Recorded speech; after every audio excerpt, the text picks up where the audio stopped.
The day is 8th of April in 1874. A young man at the age of 30 by the name David Ridley, the only son in his family, dies under very disturbing and painful circumstances.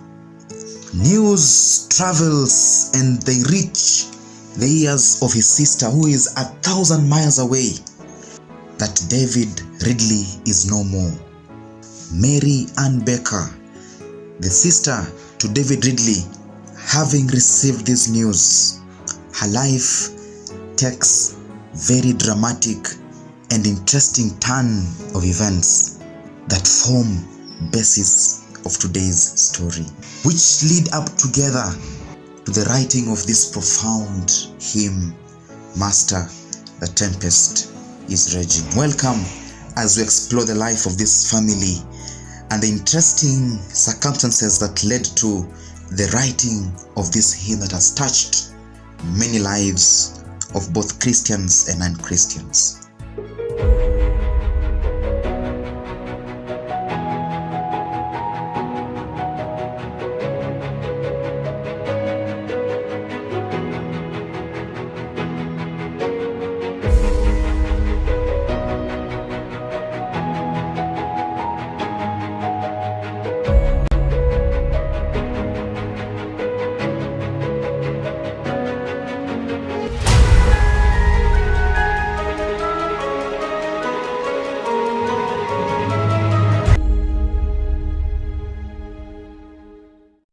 In the wake of the 18th century, a very terrible disease ruled the land.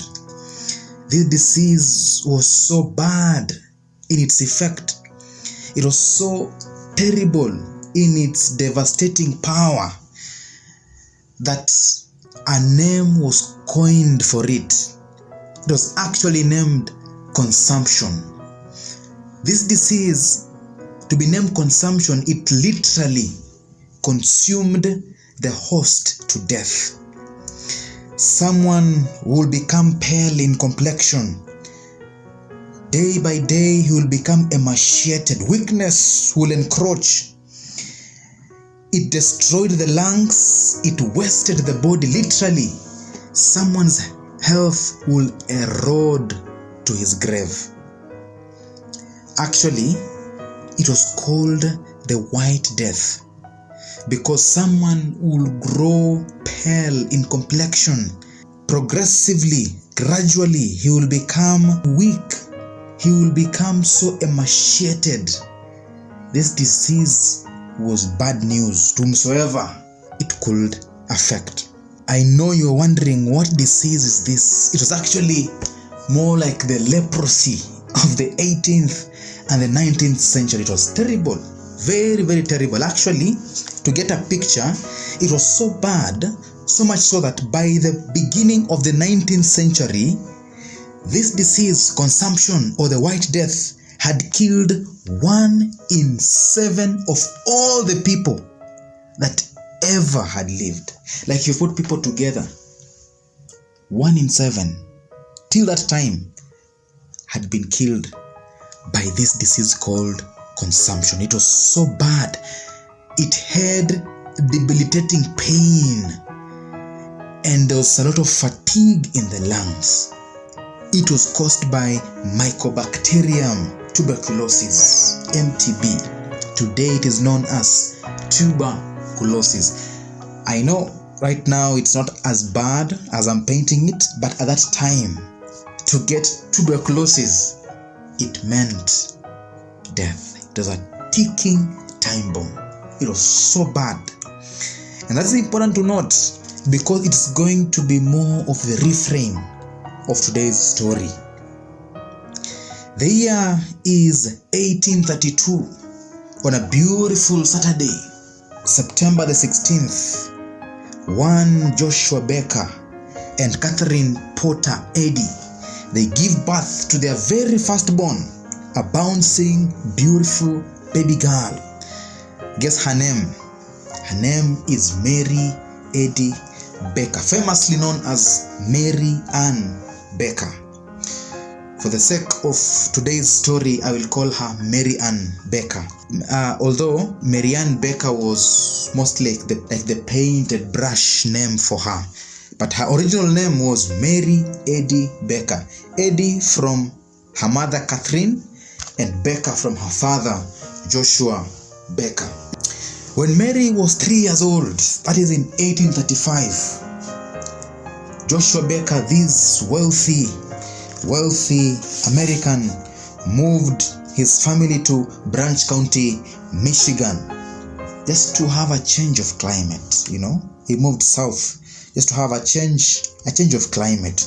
And by the way, Joshua Becker was a very respected businessman. He was a wealthy man. This man was renowned in the land. His fame was abroad in the land. Actually, his judgment and sense of justice were trusted far and near by all the white settlers and even the Native American, the Red Indians. And Ujama, they could trust his judgment. He was a very prolific man. Joshua Becker, he bought tracts of land from the government, and actually his land today, it's a whole township called Kinderhook in Michigan. This is how wealthy, this is how respectable, this is how famous was Joshua Becker, the father of Mary Becker.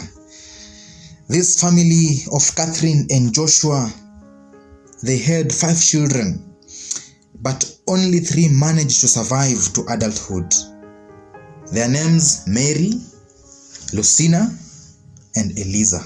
These 3 lovely sisters grew up together. And when Mary was 8 years old, their grandmother moved in to live with them. Hey, this grandmother was on another level.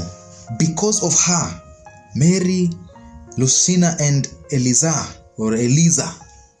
yeah, how you will want to pronounce it, they learned from her practical life skills. Actually, this grandma, Mary Tanner Becker, and Mary Becker got her name from the grandmother. She was called Mary Tanner Becker. So Mary Tanner Becker, the grandmother, this was her motto. She usually said that a granddaughter who could not knit a stocking when 8 years old was a disgrace. A disgrace. Actually, she said that at 10 or 12, a girl should be able to iron without leaving a wrinkle, to make bread. They should be able to clean silverware, brassware, to be shining and sparkling. That a 10-year-old or a 12-year-old girl should be able to do nice hand sewing.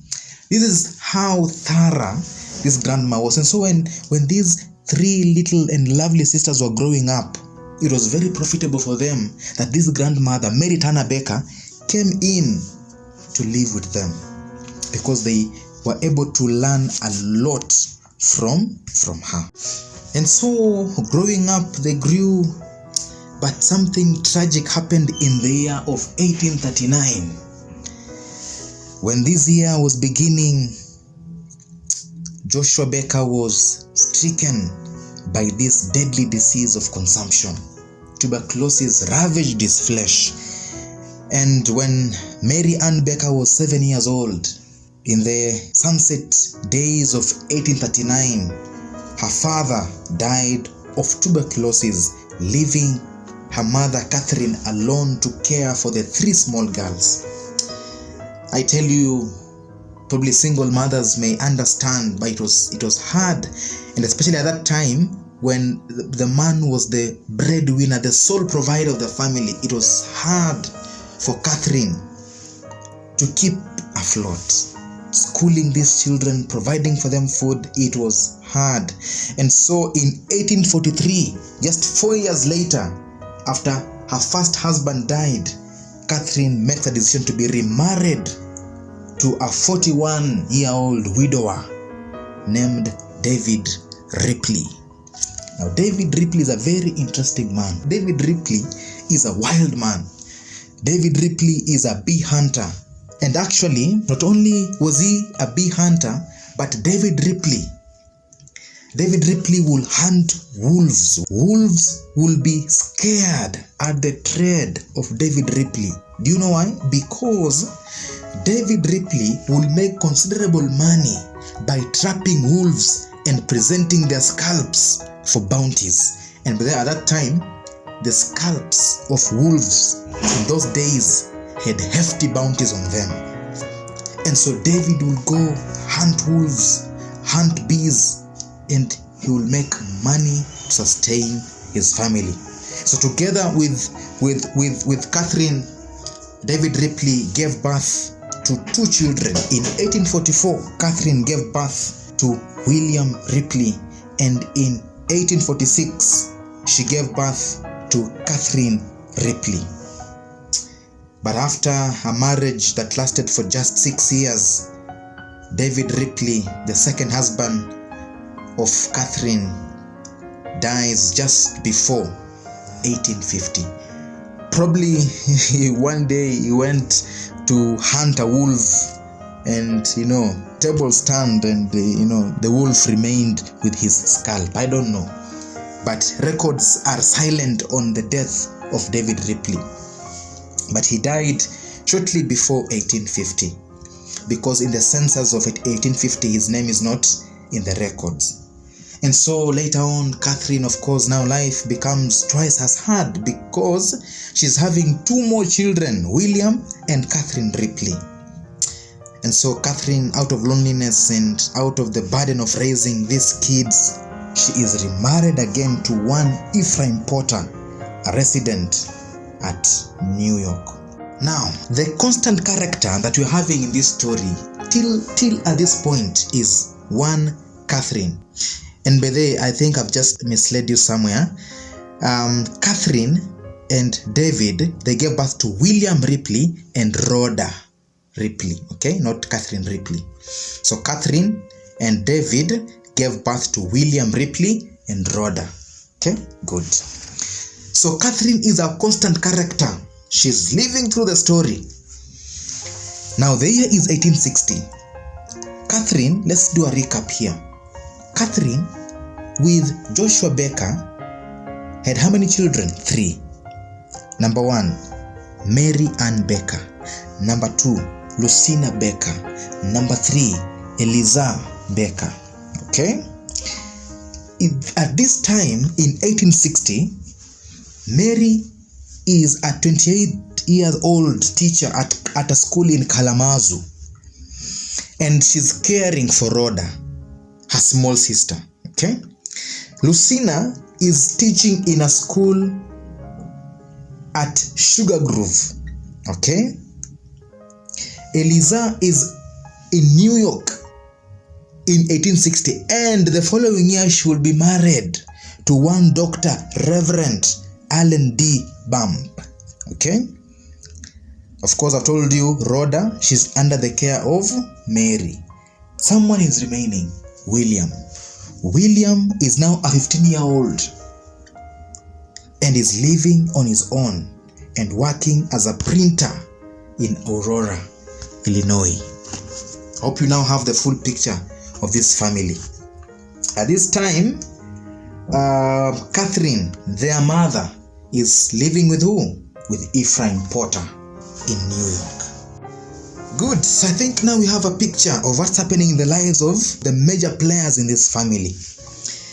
And so remember, I told you William is now 15 years old and is working as a printer in Aurora. But now eventually something happens that William convinces the rest of his siblings to join in the printing profession. It actually was very rewarding. It was very lucrative. Ilikuwa pesa. To imagine that William being 15-year-old and he was living on his own, this work was very lucrative. And so somehow he convinces the rest of his siblings to join him in the printing profession. And so all of them now move and start living in Kalamazoo.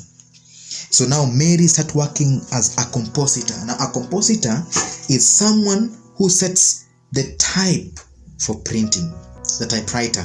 And by the way, a skilled compositor would assemble 2,000 characters in an hour. I don't know how many words you can type in an hour. Okay, so that is the work that Mary, their firstborn, was doing. So in 1867, Catherine got tired of marriage.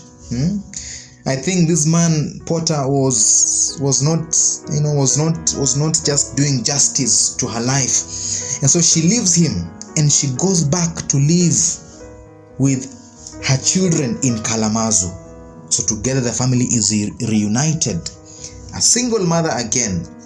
But now take an interesting look at this family. There's only one man, that is William, the fourthborn of Catherine. And William stands in the gap of providing the manly figure in this family. And so in 1868, her youngest daughter, Rhoda, gets married and she moves to Michigan, where Catherine later goes to live with her and the family. And so Catherine says, my little daughter cannot just live. Let me go and help her in beginning this family. And so Catherine goes and stays with Rhoda as Rhoda is beginning her own family with her newly acquired husband. Okay, so life is moving quite well. But now shortly after, just 2 years after Rhoda begins her young family, beautiful life, and Catherine has moved in to live with her youngest daughter in the August of 1870, August 22nd, a sad and gloomy Monday dawns on this family. 2 years after Rhoda gets married, Catherine, the only parent of these children, dies of tuberculosis. It's very sad. But then you see, tuberculosis was transmittable by contact. And so it so happened that William, the only son and the only brother in this family, was infected by this deadly disease of tuberculosis and has been suffering for many years now. But then just believe that there are some certain environmental conditions under which the progress of this disease can be checked. And so William had spent, after contracting this disease, the whole of his life traveling the United States of America, hoping to improve his health in finding a land where the environment and the atmosphere will keep check the progress of the disease in his flesh.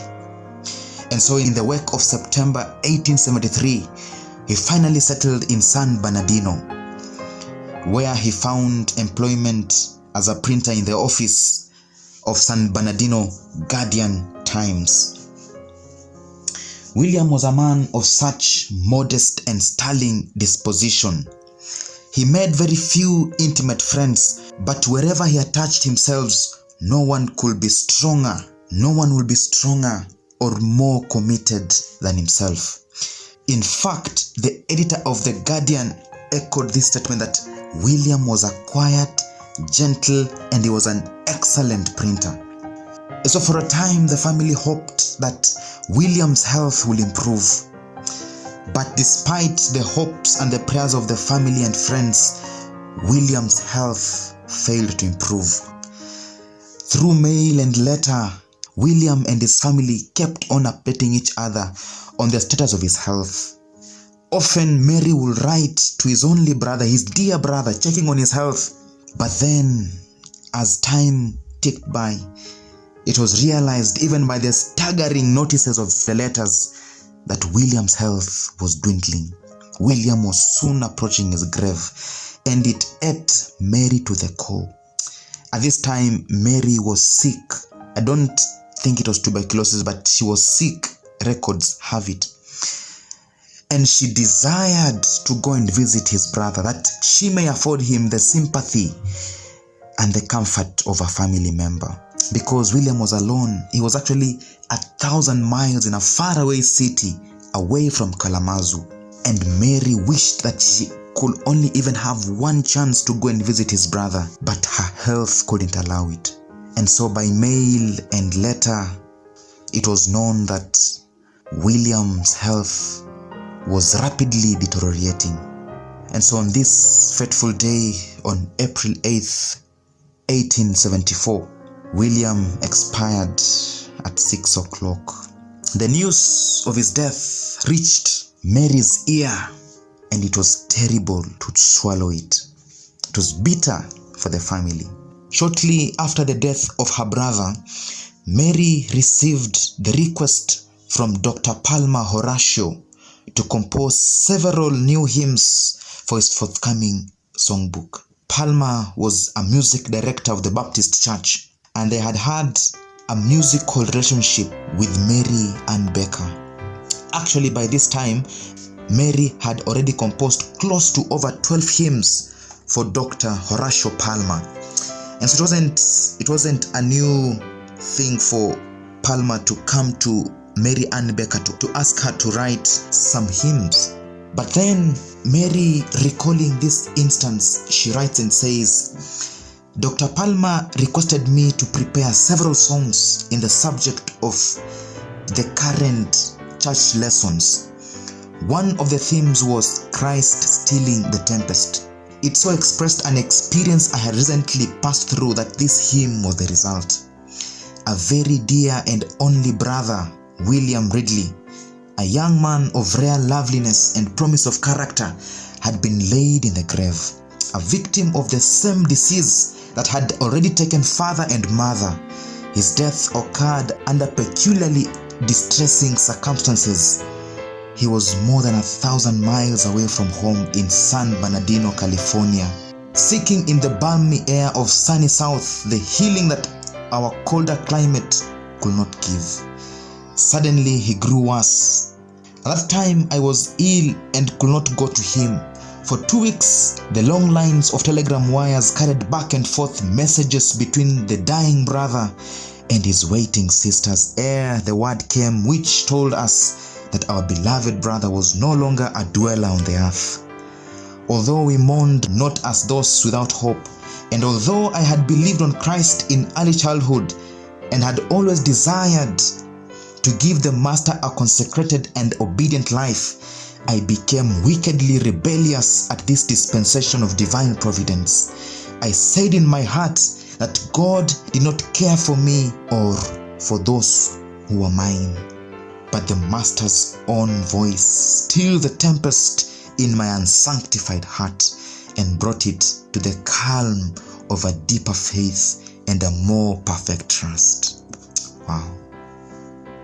Actually, later on, Mary Becker said this: my mother was a lifelong invalid, and my brother had to give up his college to travel in a fruitless quest for health. The rebellion in my own heart was the tempest. Later, Becker's life profoundly changed by reason of her brother's death.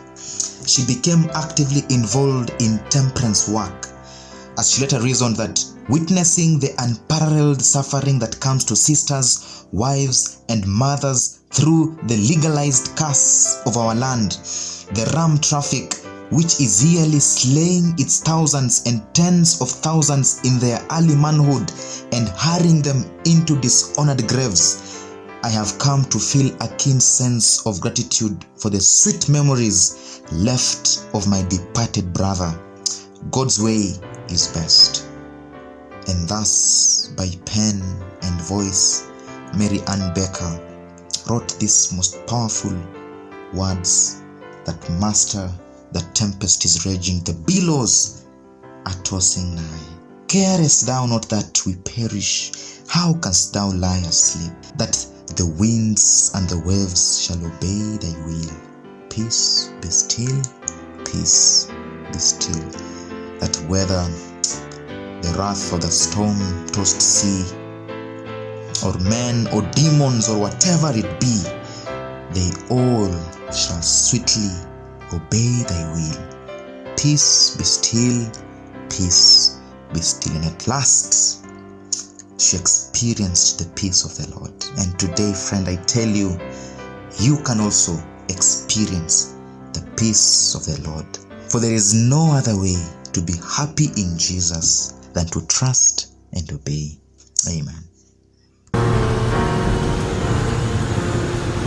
Master, the tempest is raging, the billows are tossing high, the sky is all shadowed with blackness, no shelter or help is mine. Carest thou not that we perish? How canst thou lie asleep when each moment so madly is threatening, a brave in the angry deep? The winds and the waves shall obey thy will. Peace, be still. Whether the wrath of the storm-tossed sea, or demons or men, or whatever it be, no waters can swallow the ship where lies the Master of ocean and earth and skies. They all shall sweetly obey thy will. Peace, be still. Peace, be still. They all shall sweetly obey thy will. Peace, peace, be still.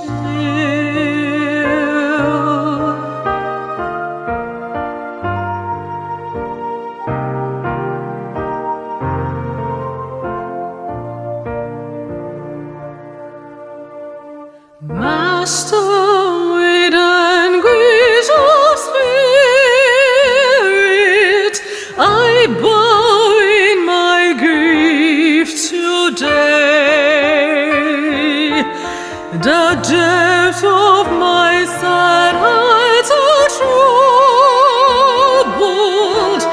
Awaken and save, I pray.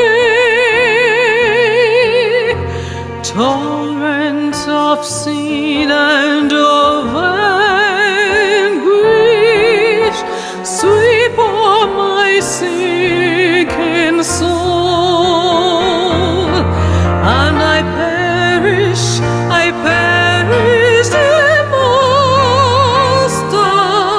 Oh, hasten and take control. The winds and the waves shall obey thy will. Peace, be still. Whether the wrath of the storm-tossed sea, or demons or men, or whatever it be, no waters can swallow the ship where lies the Master of ocean and earth and skies. They all shall sweetly obey thy will. Peace, be still. Peace, be still. They all shall sweetly obey thy will.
rest on the blissful shore.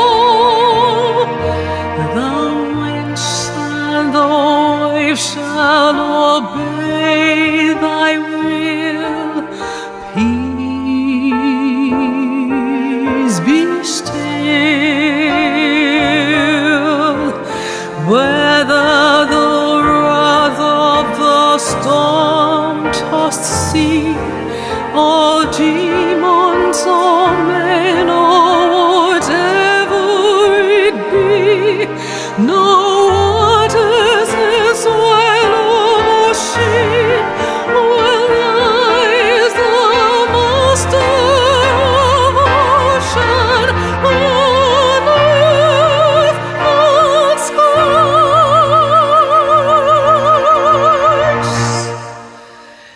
The earth shall sweetly obey thy will. Be still, be still.